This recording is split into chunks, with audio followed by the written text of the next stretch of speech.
Hey guys, welcome back to the channel. Today is the weekly options update. It was a short week. Hope you guys enjoyed your Labor Day weekend. I particularly, since starting to trade options, I come to not like holidays. And it's just because there's nothing to do on the in the stock market. So maybe we need to petition the CBOE or the S&P or the New York Stock Exchange to give out some holiday pay if they're going to take some holidays. But yeah, no holiday pay for Labor Day. So we only got 4 days to update for you here today. Now, a quick PSA, public service announcement, is a lot of you have been leaving me comments, and I get the email notification from YouTube that I get a comment. When I go to reply to that comment, a lot of times that comment is gone, and I don't know why. I don't understand why. So, just that being said, I'm not ignoring you. It's just I didn't, I can't comment. I can't reply to it. Sometimes they're just gone. I don't get it. But, if I don't reply to your comment, I would say, put your comment on another one's comment. I get those, it seems. I don't know. It's just strange. But another way you can connect with me is go to my homepage on my YouTube channel, and you go to the About page. And here you'll see, if you scroll down, you'll see other ways. Those are the affiliate links. And then my connection to Facebook and to Instagram is there. And you can also click on view email address. I think it'll have like I don't know what you call those things, security thingamajigs you have to click on. And then, there's my email there, so you can email me if you'd like. That being said, that's the PSA, and we'll get into it. So, again, this is going to be a quick one because there isn't much to talk about, but I will go over in this video. Toward the end, I'll go over strangles because I've been doing a bunch of short strangles. Not a bunch, but I've done here and there when they fit, and I'll let you know what I look for when I put on strangles. So what I do is I usually go through my long positions or my positions that were assigned via put typically first, and then I share with you how I'm wheeling that. I don't really call it a wheel because usually once I'm out of these positions, I'm out. I stop the wheel. I don't want to get back into them because typically, for the most part, I do not want to own stock. Okay, if I'm going to own stock, the other part of my name on this YouTube channel is GWETF channel, so I'm going to probably just buy an ETF. I'm not extremely interested in owning individual stocks. So that being said, the only activity I have on the stocks that were put to me this week is SoFi. And SoFi, I closed out 2 puts that I had going that were out expiring September 24th and October 8th. I closed those out today for about an $80 profit, locked those in. And then I sold today 2 covered calls, so that fully covers my 400 shares I own because I already have 2 covered calls out that expire September 24th. So the one I sold today goes out to October 1st, $19 strike price at 26 cents, so collected $52 on that one. So we'll just hopefully SoFi's going in the right direction. So let's go over the individual stocks. Let's go over the closed, and I didn't close very many. If you go from here to here, only 5 positions. So I closed out Camping World. I had 2 contracts out on Camping World. Closed that on the 2nd for 19 cents. Let me hide this. I meant to hide the fees because they just get in the way, to be honest with you. Hide sell. How do I hide the sell? Doggone it. Here we go. I'm messing up. GW's messing up. GW's messing. Oh, there we go. Hide column. There we go. Okay, Camping World. Closed it out for 19 cents. That was a profit of about, what is that? 40, 50, 60% roughly? No, it's more than that. I'm not going to do math. It's late. Profited $79 on that for 30 days. Closed out an Arc K put. Tried to put another one on today. It wouldn't fill, but had a 100 strike on that one. Closed that out for 23 cents. That was a 23-day hold. And then I think this is Friday. I closed out IWM. Tried to put another one on today. It wouldn't fill. Closed that one out for 37 cents. That was a $127 profit in 17 days. And then today, there are those two SoFi puts I bought back for about $80 total in 25 and 11 days, respectively. So what did I open? Well, let's just scroll down and check it out.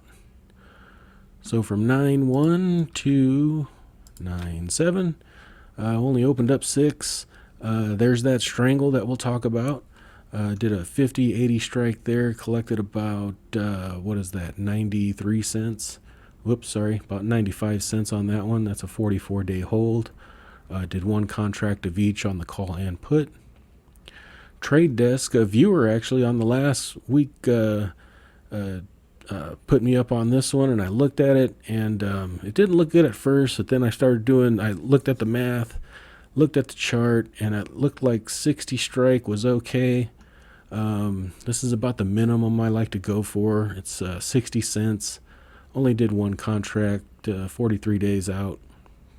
60 cents for a 60 strike. So that's about, 10% return if you let it expire worthless. That's about the minimum I like to get. So that's Trade Desk. And then Friday, I sold a put on XOP, which is Dave over at Hidden Freedom Investing's favorite. And I sold a 70 strike, got 85 cents on that one. Just did one contract. And then come Tuesday, I sold, I got back into Smith & Wesson. I was waiting for it to drop a little bit more, and it didn't do it. I was trying to get into the 1750 strike because that's where the chart says I should be. But I don't think we're going to get there. So I went ahead and broke my rules and did a 20 strike, sold one contract for 54 cents. Hopefully that doesn't come back and bite me in the butt because I'm not following my rules. But I like Smith & Wesson. So, and then there's that SoFi call that I sold, 2 of them for 26 cents a piece. It's a $19 strike for 24 days. So that's all I opened. So we look at the premium cooking. You see I closed 5, opened 6, closed 5 for $385.66 for over the 4 days that the market was open. And then I opened 6 contracts for only $343.35. So very, very light 4 days for me. Premium cooking though still got almost $3,000, $2,947.72. So that's not too shabby, especially considering how much margin maintenance I'm using, which I'm very light in right now. So if you see September, I got 1,100 still cooking, and October I got 1,600 still cooking. Then I got those TQQQs out to December way out there that I'm not even worried about. And if you look at the buying power used and my maintenance margin, you'll see this one right here. These are the last 6 weeks. This is the 6th week. I still gotta, I need time to make a spreadsheet about this. But as of Tuesday close, this is where my account's looking like. Only using 19.9 thousand in maintenance margin versus net liquidity of 88,800. Buying power used only 22%. So I got a lot of room to, well, not a lot, but I wouldn't mind seeing this up toward the 28% range right around the $25,000 maintenance margin. That would really bump this up to probably around $4,000, maybe, if I'm doing the math right. I'm probably not doing the math right, but somewhere in there. And I really need to do that, but I need the market, and I need some stocks that can cooperate with me to get that done. So that was the week, and now we're going to talk about what I look for in a strangle. So what I look for in a strangle is I look at a chart. And let's look at that Western Digital one I put on. And I put on let's go back to it. What was it? I put on a 50 put contract and an 80 call contract, both naked contracts. So if we look at Western Digital here, where did I get the $50 strike from? Well, you can see Fidelity. You can choose these support and resistance lines. I really don't use them, actually. I just look at where the chart is and where the stock is going. So the stock has support down here at that 50 range right here. So that's why I chose the 50 strike. It's currently selling at about 60. I think it was 61 or something like that when I put it on. Actually, what was it when I put it on? It was 62. So it's dropped a little bit more. But I like to be at this. If I can even get under this first level of support, which I would call the first level of support, I like to. But if not, and if it's a strong stock, I'll stick with that first level of support. And then I put on the $80 call. And the reason why I put the $80 call on Western Digital is you have the moving average here sloping down, okay? And you got this stock that's just trading off here in the past few months. And so I put the 80 strike on, which is well above its 52-week range. Not well above, but it's at the top mark. Like, it only hit 78.19 somewhere here in June.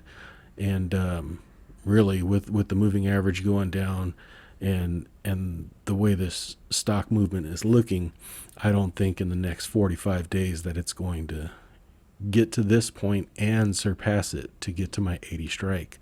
So that's what I like to see when I'm doing a strangle. Support down for your put and above your 52-week high, and preferably a stock that's a little bit kind of trending down on the call side. I mean, if it's going up, and it hits a top portion, that's probably fine. But I always like to be pretty, it would be really nice to be above the 52-week range. And of course, I want to be without earnings. So if there's earnings there, I don't want to be in a call. I don't want to be in a put, but I definitely don't want to be in a call, because that can run and all bets are off to the top side a lot of times. So those are just my thought processes. For a strangle, this is what you do. You sell the 50 strike.